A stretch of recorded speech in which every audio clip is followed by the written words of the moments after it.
As you said, you've been at Amazon for 28 years. You've been in the CEO role for 4. What's your best bit of career advice for the HBR audience?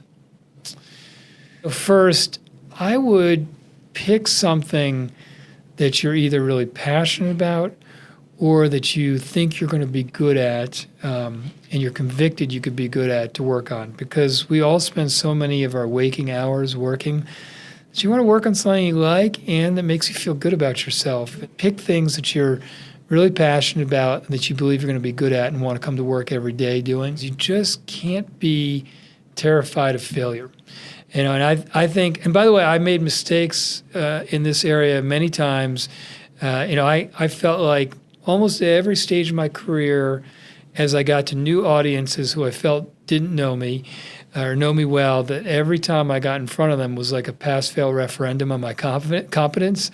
And it's just not, A, it's not helpful, and B, it's not how most people think of you who are working with you. And I would say that almost every most important lesson I learned in my career was from failure, or things that didn't go right. And if you are self-reflective and learn from them, it catapults you. And then I think the last thing would be, I think an embarrassing amount of how successful you are is attitude. Mm-hmm. And I always tell my kids this. I don't think they really believe me, but it is absolutely true in my opinion. I think simple things you can control. Do you work hard? Are you reliable? Do you get done what you said you would get done? Do you tell people if there's going to be an issue? Do you want to be part of a team? Are you a can-do person versus a naysayer all the time? All those things change how people receive you and how much they want to advocate for you and how much they want to work with you.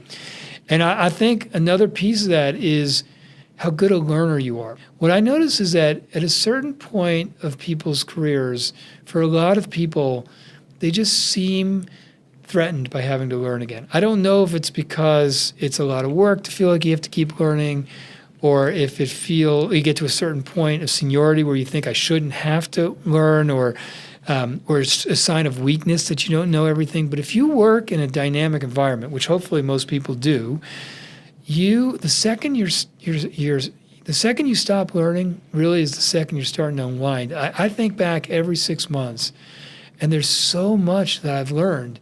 And that is really what changes your capacity and what people are going to let you do. And I think your own enjoyment.